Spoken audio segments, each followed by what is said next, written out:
Indo Pacific की जो significance है वो हम इसमें देख सकते हैं कि 38 जो है कंट्री मेजर पार्टिसिपेट कर रही है इस रीजन के अंदर, and 44% of the world surface area, 65% of world population, 62% of world GDP and 46% of world merchant trade जो है वो इस रीजन के अंदर है। इसके अंदर कुछ थ्रेट्स हैं हमारे सामने। First of all geostrategic competition, west versus east, US versus China, China versus India, या फिर जो साउथ ईस्ट एशियन कंट्रीज है उसके लेकर के as a market, as a politics, as regional stability, ये कुछ ऐसे थ्रेट्स, एक पॉलिटिकल थ्रेट्स जो है वो क्रिएट किए जा रहे हैं, क्रिएट हो रहे हैं इस रीजन में। बिल्कुल साथ हमने देखा रिसेंट में श्रीलंका और पाकिस्तान में जिस प्रकार से ऋण जाल की व्यवस्था और चीन का हस्तक्षेप जो बढ़ रहा था, यानी डेब्ट trap policy and dependency module, इस रीजन में भारत की नेबरिंग कंट्री पे एक लगातार पॉलिटिकल लोड जो है वो क्रिएट कर रहा है। तो भारत के सामने एक सबसे बड़ा डायलेमा है कि अगर कल को इस रीजन को लेकर कुछ भी दुविधा या डायलेमा क्रिएट होता है तो भारत किस प्रकार की नीति को चुनेगा।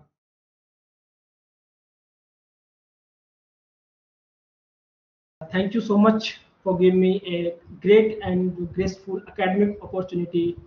to me. Respected ma'am, I'm Ravi Das from Kurukshetra University, a graduate from Kurukshetra University, and now I talk about the geopolitics of the Indo-Pacific region and G20 presidency. First of all हम कुछ की elements इसमें discuss करेंगे। First of जैसे कि short discussion about the Indo Pacific reason, geopolitics dynamics क्या है इन Indo Pacific reason में, एंड चाइना फैक्टर्स कैसे यहाँ की जियोपॉलिटिक्स को चैलेंज कर रहा है, G20 की presidency and geopolitics of Indo Pacific region जो है किस तरह से न्यू डेवलपमेंट इरा को जो है संबोधित कर रहा है, या geo strategic approaches of India क्या है इंडो पैसिफिक रीजन में, and last I discuss about the geostrategic solutional framework and geopolitical policy from the hidden diplomatic bird's view. Respected members, first of all, geopolitical perspective. Geopolitical perspective basically किसी भी region का geographical and political process को दिखाता है।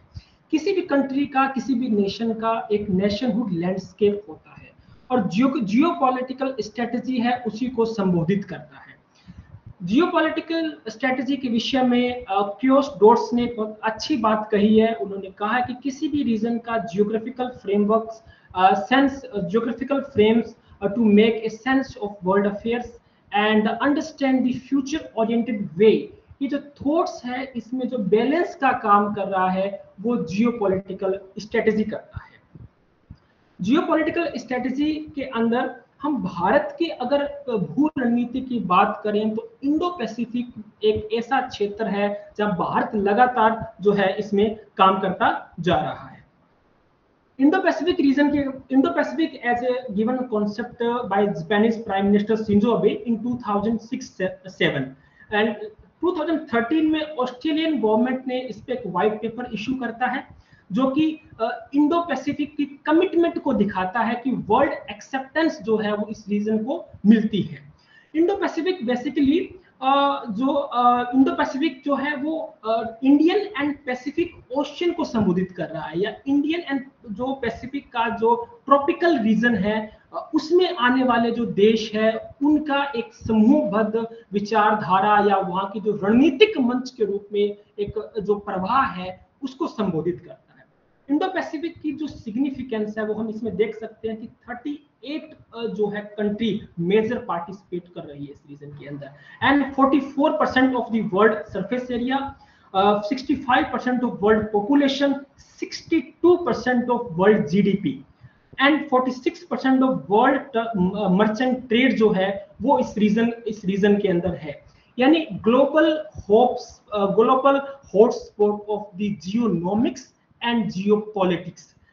Indo Pacific region जो है वो बन रहा है। हमारे जो प्राइम मिनिस्टर है और गवर्नमेंट ऑफ इंडिया है वो कमिट करता है सांग्री-ला डायलॉग में कि दो समुद्रों का संगम यानी भारतीय हिंद महासागर और पश्चिमी जो पैसिफिक ओशियन है उसकी जो कनेक्टेड फॉर्म है वो इंडिया कमिटमेंट कर रहा है कि इस रीजन के अंदर हम जो है अच्छा प्रयास करें इंगेजमेंट का।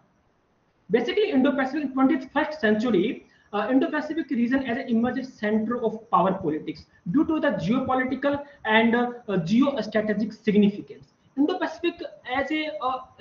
हमसे enough कर सकते हैं interconnected between the Indian Ocean and Pacific Ocean related जो countries है, एंड इंडिया ये कमिट करता है कि इस रीजन में आने वाले जो देश है वो सामूहिक प्रयास करे वैश्विक चुनौतियों का समाधान करने के लिए। और इंडो पैसिफिक जो है उसमें 6 ऐसे मुख्य भागीदार देश है जैसे कि Australia, China, India, Japan and south Korea, जो G20 में भी एक वैश्विक अर्थव्यवस्था की कमिटमेंट को दर्शाते हैं और same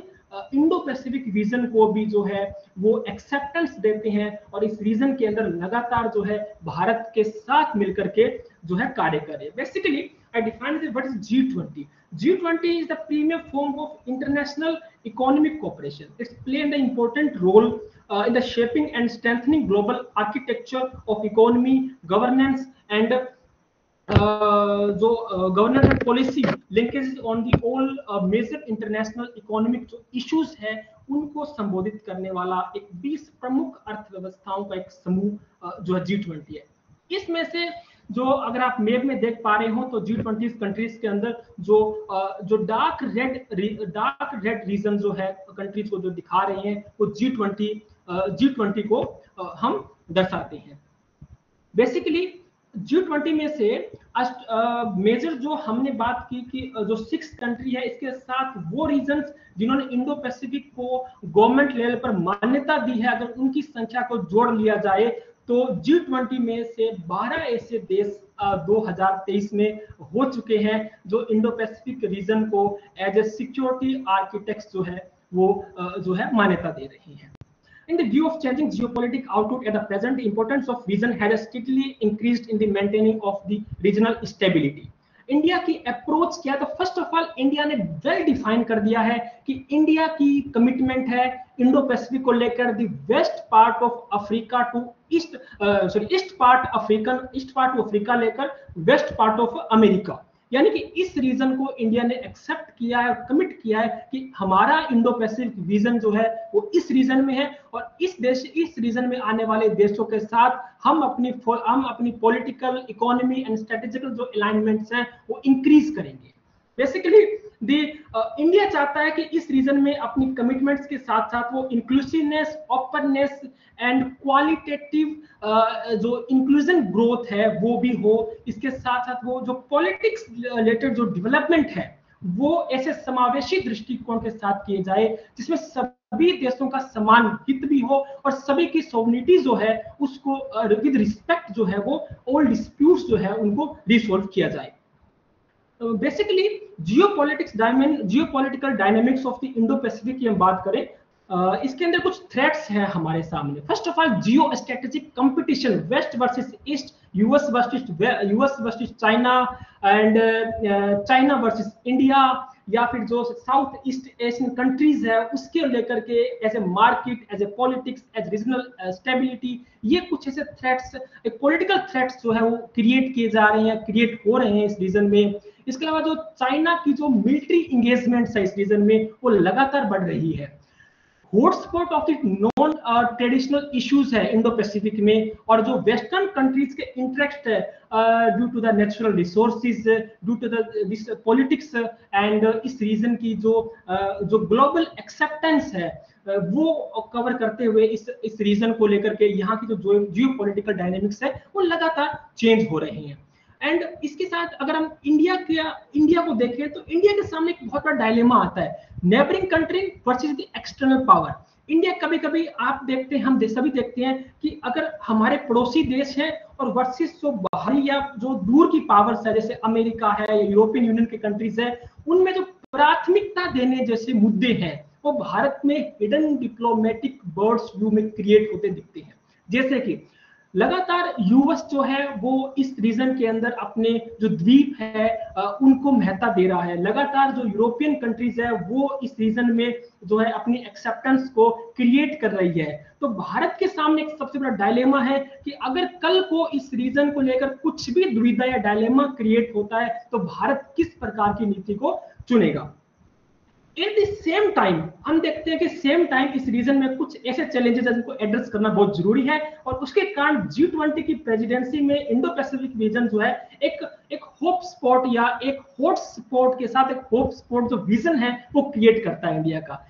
BRI-NCP China Pakistan economic corridor जैसे इशू और उससे इंडिया के रिलेटेड जो सॉवरेनिटी इशू है वो चाइना की एक्सपेनिस्ट जो पॉलिसी है उसको संबोधित करते हैं। बिल्कुल साथ हमने देखा रिसेंट में श्रीलंका और पाकिस्तान में जिस प्रकार से ऋण जाल की व्यवस्था और चीन का हस्तक्षेप जो बढ़ रहा था, यानी डेब्ट trap policy and dependency module, इस रीजन में भारत की नेबरिंग कंट्री पे एक लगातार पॉलिटिकल लोड जो है वो क्रिएट कर रहा है। इसके अलावा स्ट्रिंग ऑफ पर्ल पॉलिसी बहुत चर्चित विचारधारा है कि भारत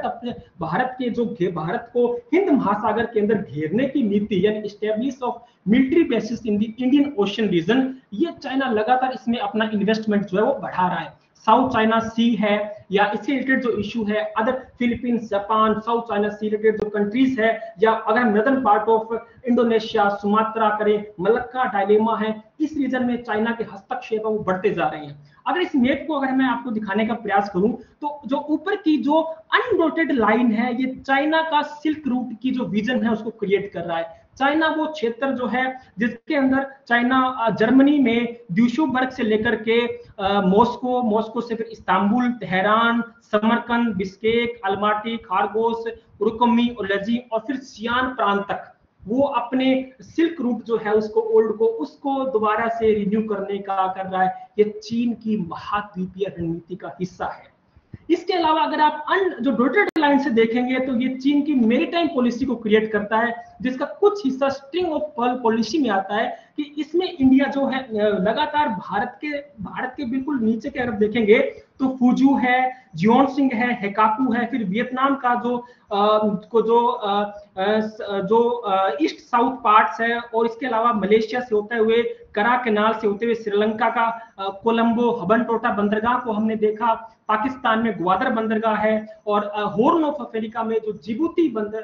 जिबूती जो एयर बेस है उसको क्रिएट करना चीन का इस रीजन में इंडिया की जो सॉवरेनिटी है या इंडिया की जो जियोपॉलिटिकल इंटरेस्ट है उसको लगातार जो है चैलेंज कर रहा है। नेक्स्ट मैप में हम देख रहे हैं कि किस तरह से भारत के जो दक्षिण के अंदर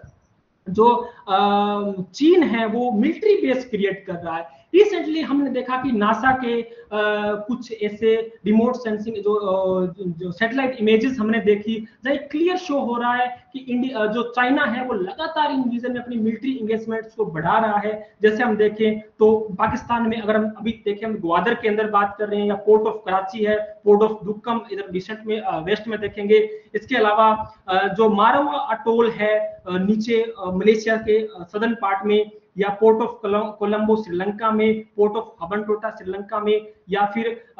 जो ईस्ट पार्ट में हम देखें तो सोनादिया पोर्ट, क्योंकि पोर्ट, कोको आइलैंड, क्वेटिन, पोर्ट कांग, ये ऐसे क्षेत्र है जो चीन जो है लगातार यहाँ मिलिट्री एस्पेक्ट से अपने जो डेवलपमेंट प्लान्स है उनको जमीनी तौर पर या धरातल तौर पर जो है लागू कर रहा है। Next phenomena I discussed about it. What is geopolitical and diplomatic phenomena work for Indian, especially in Indian diplomacy module. देखिए किसी भी रीजन का आज के समय अगर देखें तो भौगोलिक दृष्टिकोण से किसी भी रीजन का स्पेस जियोलोकेलिटी यानी उस स्पेस की भूस्थानिकता और वहां का नेशनल पर्सपेक्टिव, वो वहां के देश उसका भू लोकेशन क्या है या जियोग्राफी लोकेशन क्या है, और वहां के जो लोग हैं उनका नेशनल पर्सपेक्टिव क्या है, इसके साथ समय कैसा है, स्थान और समय की घटना कितनी क्रिएट हो रही है, और वहां के लोगों की माइंड मैपिंग क्या है, वहां के लोग कैसे सोचते हैं, ये दोनों चीजें मिल करके इकोनॉमी और स्ट्रेटेजिक पर्सपेक्टिव को बिल्ड करने का काम करते हैं। इंडिया आज इन दोनों ही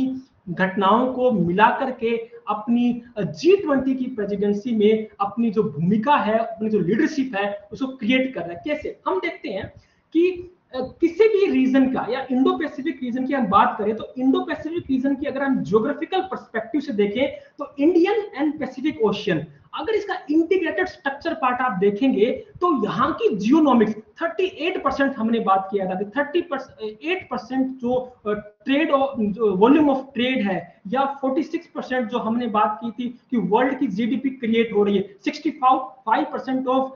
वर्ल्ड पॉपुलेशन का जो एरिया, जो वर्ल्ड पॉपुलेशन जो है वो उसका निवास स्थान है, ये सब मिलकर के यहाँ की जियोनॉमिक्स को क्रिएट कर रही है। किसी भी राष्ट्र की अर्थव्यवस्था अगर मजबूत है और उस राष्ट्र का चारित्रिक जो ढांचा या सोचने का तरीका है वो राष्ट्रीय हित के अनुकूल है, तो वहां की जो जियो स्ट्रेटेजिक स्ट्रेटेजी होगी, जियो पॉलिटिकल स्ट्रेटेजी होगी, वो अपने नेशन को बिल्ड कर सकती है, अपने नेशन के सामने आने वाली चुनौतियां चाहे वो भारी हो या आंतरिक हो, आसानी से निपट सकती है। देखिए, इस रीजन की ज्योग्राफी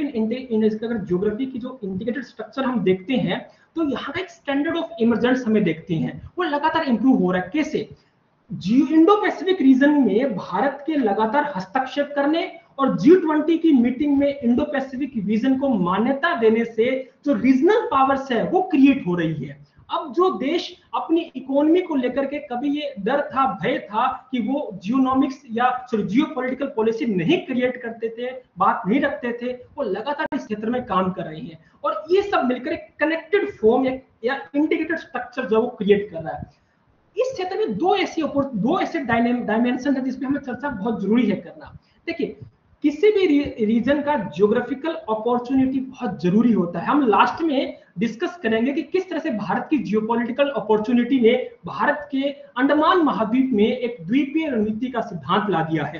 देखिए, ज्योग्राफी और ज्योग्राफिकल अपॉर्चुनिटी जो है, अगर ये दोनों क्रिएट होती है तो पॉलिटिकल एंड इकोनॉमी एंगेजमेंट थोड़ी सहज हो जाती है, और अगर पॉलिटिकल एंड इकोनॉमी एंगेजमेंट सहज होती है तो आप मिलिट्री एंगेजमेंट करने के लिए फेथ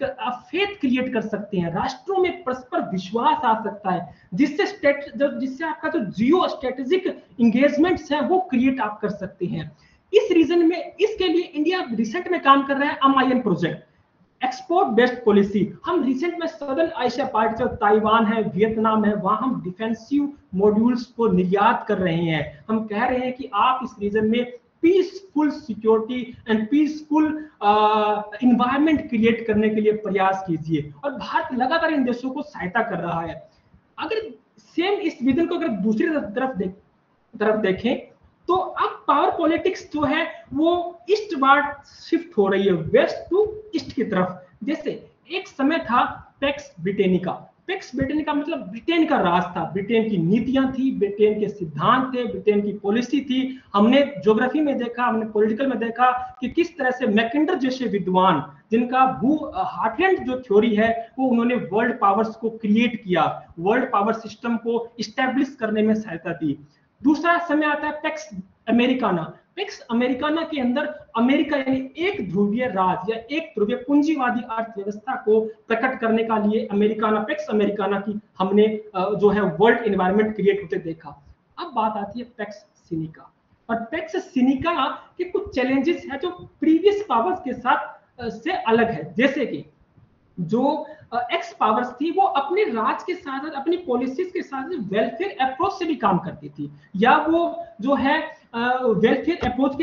अप्रोच को लेकर के जो रूल बेस्ड ऑर्डर है उसको मानती थी। लेकिन ऐसा चाइना में नहीं होता है। जैसे हमने रिसेंट में देखा, इंटरनेशनल कोर्ट का जो ऑर्डर हो, अंक्लोस के नियम हो, दक्षिणी चीन सागर में द्वीप की जो स्थितियां हैं उनमें जो विवाद थे उसमें वर्ल्ड ऑर्डर या वर्ल्ड स्टेटमेंट्स हो उनको डिनाई करना, या उसका जो विवरण है वो किस तरह से भारत जो है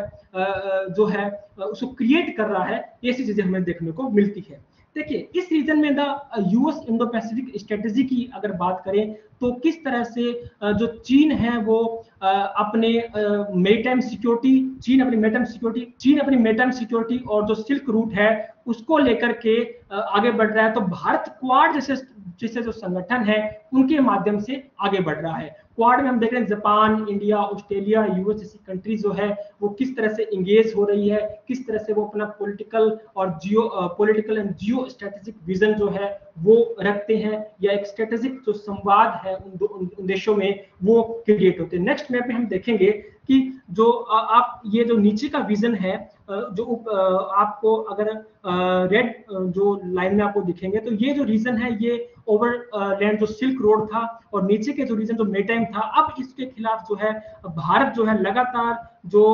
वेस्ट के साथ या जो रीजनल पावर्स है उनके साथ मिलकर के अपने जो एंगेजमेंट्स है उनको बढ़ा रहे हैं। देखिए नेक्स्ट पेज, G20 के अंदर अगर हम देखें तो कुछ ऐसे इश्यूज है जो G20 के थ्रू इंडिया रिसोल्व करता है। जैसे कि अगर यूएस जो है, यूएस जो है वो काउंटर करना चाह रहा है चाइना को, जिसमें भारत एक मुख्य भूमिका में देखता है। इसके अलावा world address and address, Bharat के पास वैश्विक नेतृत्व का संबोधन और भारत की भूस्थैनिकता, दोनों भारत के पक्ष में है इस रीजन में। Free and open to all with peace and prosperity, ये जो है भारत लगातार इस इंडो पैसिफिक में G20 के जो मेंबरिंग स्टेट है उनकी म्यूचुअल मीटिंग हो या इसके अलावा जो अदर जो है एस्पेक्ट्स है उनके साथ बात लगातार उठाता आ रहा है। जो ऑर्डर बेस्ड टूल के साथ हमारे जो ऑर्गेनाइजेशन है, चाहे वो सार्क है, आसियान है, बिम्स्टेक है या ओकस जैसे न्यू डेवलपमेंट है, लगातार भारत जो है इन रीजन में ये जो डेवलपमेंट हो रहे हैं उस पर अपनी नीतियों को कमिटमेंट कर रहा है और इस रीजन के अंदर जो पीसफुल एंगेजमेंट्स है उनको क्रिएट कर रहा है। सागर जैसे इनिशिएटिव है या डिपेंडेंसी मॉड्यूल को आउट करके जो faith and democracy based system को लॉन्च करना, ये भारत की कमिटमेंट को दर्शा रहा है। देन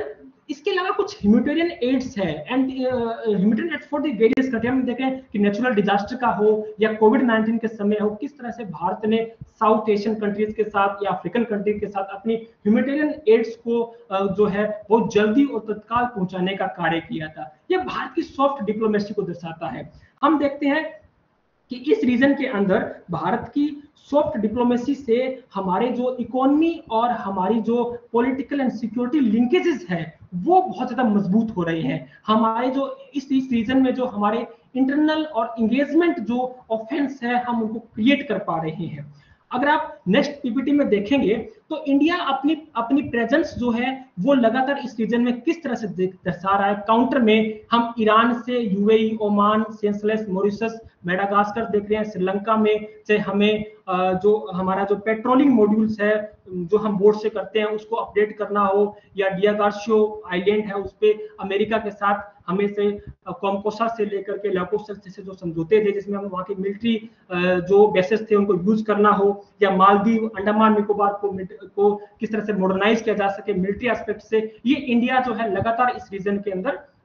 क्रिएट कर रहा है। नेक्स्ट पीपीटी में हम ये देख रहे हैं कि किस तरह से भारत जो है वो ऑर्गेनाइजल सेटअप से ASEAN +3 station summit and ASEAN जो रीजनल फॉर्म्स है उसका कनेक्टेड जो पर्सपेक्टिव है उसको लेकर चल रहा है। इसके लिए इंडिया जो है SAARC, ASEAN, BRICS, Indo Pacific partnership है या सीपीटीटी है, टीपीपीटी है या क्वाड जैसे संगठन जो है उसके साथ लगातार भारत एंगेज हो रहा है। कुछ इस पीपीटी में हम देख रहे हैं कुछ ऐसे पिक्चर्स दिखाई गई है जो भारत की ज्वाइंट एक्सरसाइज जो हम इस रीजन में कर रहे हैं एज ए मिलिट्री एस्पेक्ट से, वो आप देखिए इस पीपीटी में हम देख रहे हैं हम आईएनएस टैग हो या हमारी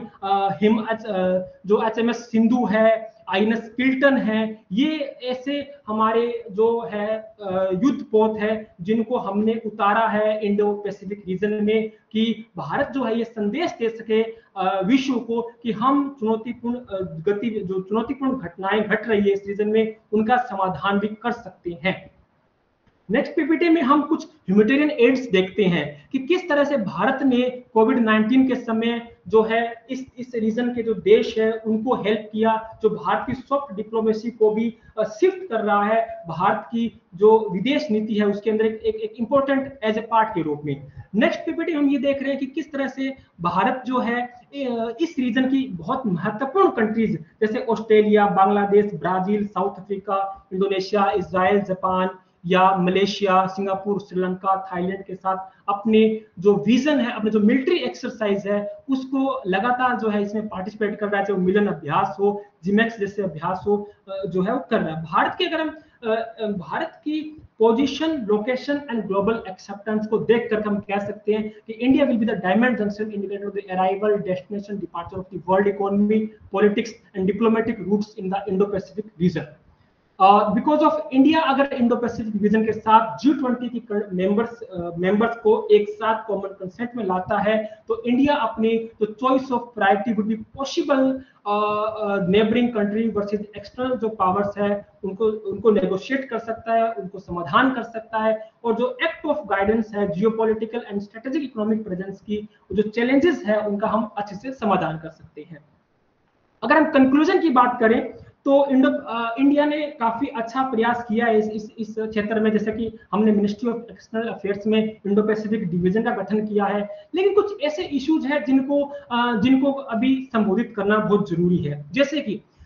हमारे पास स्टेट वर्सेस सेंटर का जो म्यूचुअल अंडरस्टैंडिंग है इन फॉरेन पॉलिसी में, वो लगातार हमें देखने को मिलता है। और देखिए, फॉरेन पॉलिसी सेंटर का विषय है, संविधान में संज्ञात्मक सूची का विषय है, लेकिन कई बार ऐसे अध्ययन हमारे सामने आते हैं कि अगर श्रीलंका से संबंध अच्छे कर सकते हैं तो जो प्रयास की तीव्रता तमिलनाडु को करनी चाहिए वो जो तमिलनाडु कर सकता है वो नई दिल्ली अपेक्षाकृत उतना नहीं कर सकता। यानी जो रीजनल या ज्योग्राफिकल कनेक्टिविटी है वो बेटर कर सकती है इस रीजन में। तो सेंटर वर्सेस स्टेट का जो कॉन्सेप्ट है इंडो पैसिफिक में, उसको बहुत ज्यादा पॉलिश होने की जरूरत है। इसके अलावा G20 का जो कॉमन कंसेंट है वो बहुत जरूरी है, या इंडिया का जो G20 में जो ग्लोबल लीडरशिप और economy, mutual faith in global community, defensive structure जो मॉड्यूल्स है, इंडिपेंडेंसी मॉड्यूल जो मॉड्यूल्स एंड डिप्लोमेसी जो है वो इस रीजन में लगातार इनहांस हो। इंडो पैसिफिक रीजन में हम देख रहे हैं अंडमान निकोबार को लगातार जो है Bharat as a strategic location जो है उसे इनहांस कर सकता है। जैसे बजट एलोकेशन की बात हो, 2015 में 10,000 करोड़ रुपए हमने जो है इसके लिए एलोकेट किए, या फिर 2023 में हमने 4 लाख करोड़ रुपए जो है हम डिफेंस में जो है एलोकेट कर रहे हैं। अंडमान निकोबार आइलैंड में हमने INS बाजवा, INS कोहासा जैसे जो हमारे युद्ध पोत है हमने, इसके अलावा हमने वहां लॉन्च किया। ये नीचे आप देख रहे हैं ये अंडमान की एयर स्ट्रिप और INS जो बाज है उसको दर्शा रहा है। अगर आप नेक्स्ट पीपीटी में हम देखेंगे तो नॉर्थ अंडमान में NS साहिबपुर है, सदर्न अंडमान में ट्राई सर्विस कमांड है, कार निकोबार में एयरफोर्स स्टेशन, कमारता आइलैंड में INS कारादीप, पोर्ट ब्लेयर में INS जारवा। ये जो है हम लगातार भारत यहाँ पर अपने जो डिप्लॉयमेंट है उसको इंक्रीज कर रहा है, और जियोग्राफिकल एडवांटेज ऑफ जो हमारी आइलैंड है उसको भारत अब भुनाने की कोशिश कर रहा है। India should be utilize the geographical advantage that the island offer linkage of the case of INS Karadip। देखिए INS Karadip की जो हमने जो उससे वहाँ खड़ा किया गया है वो भी इस तरह से है कि प्राकृतिक सुरक्षा उसे मिल सके, यानी वहाँ की जो ज्योग्राफिकल अपॉर्चुनिटी है वो हम क्रिएट कर सकते हैं। लास्ट हम ये कह सकते हैं कि अंडमान निकोबार और जो अदर भारत की जो ज्योग्राफिकल आइडेंटिटी है उसको अगर हम geographical geopolitics module and models के अंदर हम अच्छे से बनाने का प्रयास करें तो रीजनल सिक्योरिटी के अंदर फेथ सिस्टम हम क्रिएट कर सकते हैं, और इसके लिए भारत जो कल्चरल एंड सोशल पार्टनरशिप जो इन देशों में भी बढ़ा रहा है। Thank you so much respected members and guest of honours and doctor sir and all respected members. First question mister Saurabh Singh ने पूछा है। उनका क्वेश्चन है, कुछ ज्योग्राफिकल एक्सपर्ट्स का मानना है कि यूएसए जानबूझकर इंडिया और चाइना को इंडो पैसिफिक रीजन इंगेज करना चाहता है ताकि ये दूसरा पोल ना बने और वेस्ट के लिए कोई खतरा ना बने। आपको क्या लगता है इस पर? देखिए ये बात ठीक है, ये एक डिबेट का विषय है कि भारत और चीन के मध्य जो विवाद है उसको ज्यादातर वेस्टर्न कंट्रीज है उसको हवा दे रही है, लेकिन कहीं ना कहीं हमें ये मानना होगा कि जो इस क्षेत्र में जो चाइना की जो पॉलिसी है वो भारत को काउंटर कर रही है। भारत का जो डिफेंसिव जो विजन है उसके सामने चैलेंज कर रही है। ठीक बात है, हम एक ये विजन मान सकते हैं कि जो वेस्टर्न कंट्रीज है वो आने वाले फ्यूचर में हमारे साथ इस तरह के सिक्योरिटी चैलेंजेस खड़ा ना कर दे, लेकिन कहीं ना कहीं जो इस रीजन में वर्तमान की जो चीन की नीतियां हैं वो भारत के हितों में नहीं है। देखिए एक बहुत अच्छी बात ये हो सकती है कि अपने राष्ट्रीय हितों का प्रसार हमें करना चाहिए और समुद्र उसके लिए खुले मैदान की तरह होते हैं, परंतु जब वो दूसरे राष्ट्रों की सोवरेनिटी रिलेटेड इश्यूज को इफेक्ट करने लग जाए तो वो विस्तार आपको कहीं ना कहीं लॉन्ग टर्म के अंदर जो है आप वो एक चैलेंज बन जाते हैं। तो हमें फिलहाल इस विवाद से हट करके ये वेस्ट के लिए एक मुद्दा है या भारत चीन को आपस में जो है भिड़वाने के लिए कार्य है, इससे हटकर हमें ये करना चाहिए कि हमारे इस विजन में, इंडो पैसिफिक में हम ऐसा क्या प्रयास कर रहे हैं कि लॉन्ग टर्म में चीन हमारी जो डिफेंसिव नीतियां हैं उनके लिए चैलेंज ना बन पाए। Thank you so much mister Ravi. Next question is from doctor Manish Karamwar. क्या आपको लगता है कि इंडो पैसिफिक के साथ जुड़ने के लिए G20 भारत उपलब्ध सबसे अच्छा तरीका है, या क्या हमारे पास कोई अन्य विकल्प है जहां चीन को नजरअंदाज किया जा सके? बिल्कुल ये बात ठीक है कि भारत के पास ऐसे विकल्प मौजूद है, लेकिन इंडो पैसिफिक एक ब्रॉड स्ट्रेटजी है। फिलहाल हम लगातार अभी हम चाहे वो नाटो प्लस है या ओकस के अंदर भारत का जो विजन है, अब लगातार पॉलिसी स्टेटमेंट्स हमारे ऐसे हैं कि हम ओकस में हम असाइन होना चाह रहे हैं या नाटो प्लस में भी भारत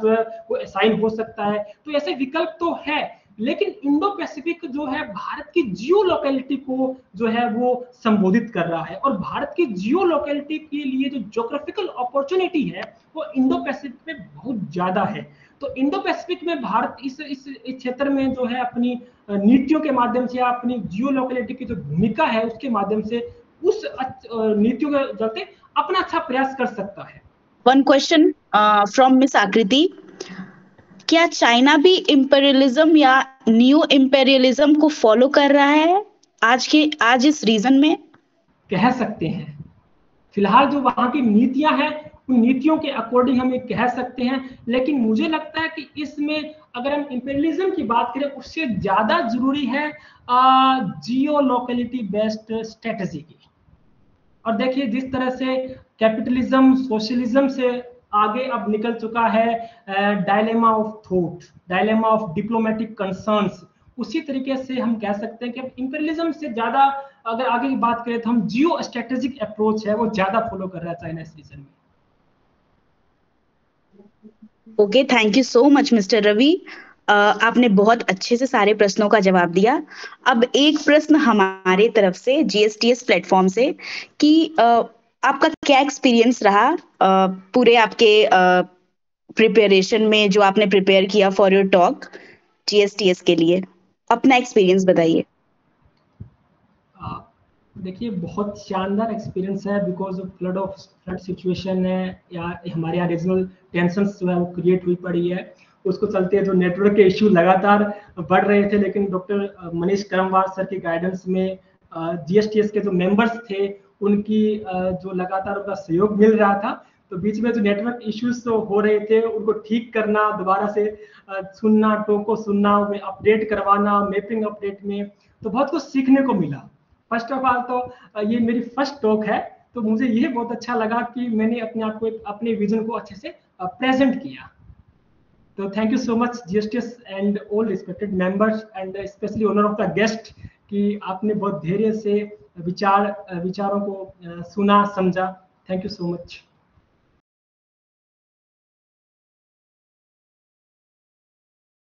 रवि ने बहुत अच्छे से चीजों को एक्सप्लेन किया है, लेकिन कुछ मेरे इसमें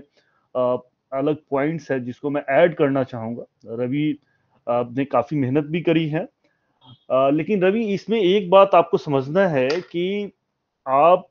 जब देखेंगे ना कि हम पूरा का पूरा जियो पॉलिटिकल स्ट्रक्चर को देखें तो उसपे एडवांटेज और डिसएडवांटेज दोनों ही होता है, और उसी एडवांटेज और डिसएडवांटेज के बेस पे मेनली हमें करना ये होता है कि अपनी स्ट्रैटेजी बनानी होती है। चाइना के साथ जो चीजें हैं वो बात की बात है। सबसे पहले तो अगर हम देखें कि जब ये सेकेंड वर्ल्ड वॉर के बाद एक डिबेट पूरे वेस्टर्न वर्ल्ड में आया था, उस समय डिबेट ये था कि हम स्पेस पे ज्यादा फोकस करें या ओशियन पे ज्यादा फोकस करें। बहुत से स्कॉलर्स थे जिन्होंने इस पे काम किया कि जितना 100 टाइम, मतलब कि जितना पैसा आप अगर 100 रुपए स्पेस पे खर्च कर रहे हो, उसका 1 रुपया भी अगर आप ओशियन पे खर्च करोगे तो अलग अलग कंट्रीज को उस एरिया में ज्यादा बेनिफिट मिल सकता था। लेकिन पूरे वेस्टर्न वर्ल्ड ने एक नया नैरेटिव सेट किया। उस नैरेटिव में हुआ ये कि सारी डेवलप भी अंडर डेवलपिंग भी स्ट्रगल करने लगी स्पेस की तरफ, और वो उन्होंने ओशियन पे या फिर हम देखें कि बहुत से अलग अलग रीजन पे काम नहीं किया, और इसीलिए आज हम देखते हैं कि बहुत ज्यादा एरिया अनएक्सप्लोर है।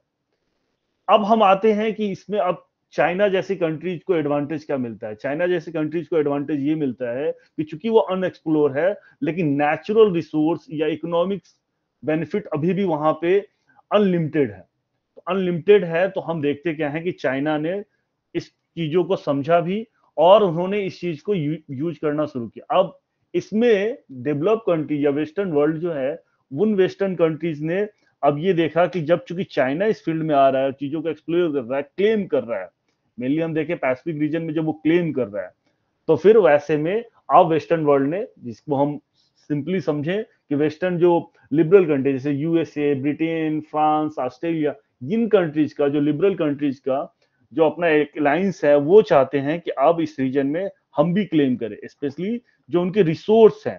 क्योंकि आप देखेंगे कि सारा का सारा जो स्ट्रगल होने जा रहा है फ्यूचर में, वो रिसोर्स पे ही होने जा रहा है। रिसोर्स आज की डेट में लैंड्स के कंपेयर ओशियन में ज्यादा है। वो चूंकि अनएक्सप्लोर है, इसलिए हमें समझ में आता है कि वहां पे हमें और ज्यादा काम करने की जरूरत है, बहुत ज्यादा रिसर्च करने की जरूरत है, और उसके बाद वो चीजों पे काम हो पाएगा। तो ये इन सब के पीछे बिहाइंड द कर्टन ये पूरा का पूरा एक हम देखते हैं कि इंटरेस्ट है अलग अलग कंट्रीज का या ग्रुप ऑफ कंट्रीज का, जिसपे ये काम करने की कोशिश कर रहे हैं। अब हम आते हैं कि इंडो पैसिफिक पे जब ये पूरा टर्म यूज किया, जैसा आपने बताया कि पहले ये बहुत ज्यादा पॉपुलर नहीं था, और जापान के प्राइम मिनिस्टर जब इंडिया आते हैं और उन्होंने जब 2007 में इस टर्म को यूज किया, तो फिर इसके बाद मीडिया ने पिक किया और वेस्टर्न वर्ल्ड ने भी पिक किया, और अमेरिका वगैरह में इस पे अलग से एक पूरा पेपर ही और रिपोर्ट भी सबमिट किया जाने लगा, जिसमें इंडो पैसिफिक यूज किया जाता है। इस रिपोर्ट में सबसे पहले पेज पे पहले पैराग्राफ में जब वो बात करते हैं तो चाइना को क्रिटिसाइज करते हैं, फिर इंडिया के फेवर में बातें करते हैं। और इस तरीके से वो रियल में चाहते क्या है कि एक ऐसा सिनारियो क्रिएट हो जिस सिनारियो में चाइना को काउंटर करने के लिए इंडो पैसिफिक रीजन में ऑस्ट्रेलिया, जापान, यूएसए, इंडिया, इन सबका एक अलायंस बने। और नो डाउट इसको हम G20 के रूप में भी समझ सकते हैं कि G20 एक बेहतर प्लेटफॉर्म है। नो डाउट इंडिया को जब इसकी प्रेसिडेंसी मिली है, तो प्रेसिडेंसी मिलने के बाद ये हो सकता है कि इस प्लेटफॉर्म को कुछ यूजफुल तरीके से हम नए नए रूल्स वगैरह बना पाए, या कुछ ऐसे डिसीजंस वगैरह ले पाए, या पॉलिसी फ्रेमवर्क के रूप में यूज कर पाए G20 के साथ, ताकि ये फ्यूचर में पूरे रीजन को, इंटायर रीजन को बेनिफिट मिल पाए। क्योंकि एक जो सबसे मेन आर्गुमेंट है यहाँ, सिर्फ ऐसा नहीं है कि किसी कंट्री के बेनिफिट की बात है, बल्कि आप सबको पता है, बेसिक की बात है कि एक इंटरनेशनल बॉर्डर जो ओशियन में होता है, उसके बाद का जो पूरा स्पेस है वो फ्री है सारी कंट्रीज के लिए। वो नेविगेशन के लिए भी फ्री है, मिलिट्री एक्सरसाइज के लिए भी फ्री है, और किसी भी दूसरे एक्टिविटीज के लिए फ्री है। तो कोई एक कंट्री क्लेम करता है और दूसरी कंट्रीज को हम देखते हैं कि वहां पे किसी भी तरीके का कोई प्रॉब्लम क्रिएट करता है, तो वैसा नहीं होना चाहिए, क्योंकि ये पूरे ग्लोबल ऑर्डर को कहीं ना कहीं डिस्टर्ब कर रहा होता है। तो मुझे लगता है कि आपने काफी अच्छे से, काफी मेहनत से किया, और फ्यूचर के लिए मेरा तरफ से आपके लिए ऑल द बेस्ट है। आप और अच्छा करें और भी बेहतर करें। Thank you so much sir, thank you.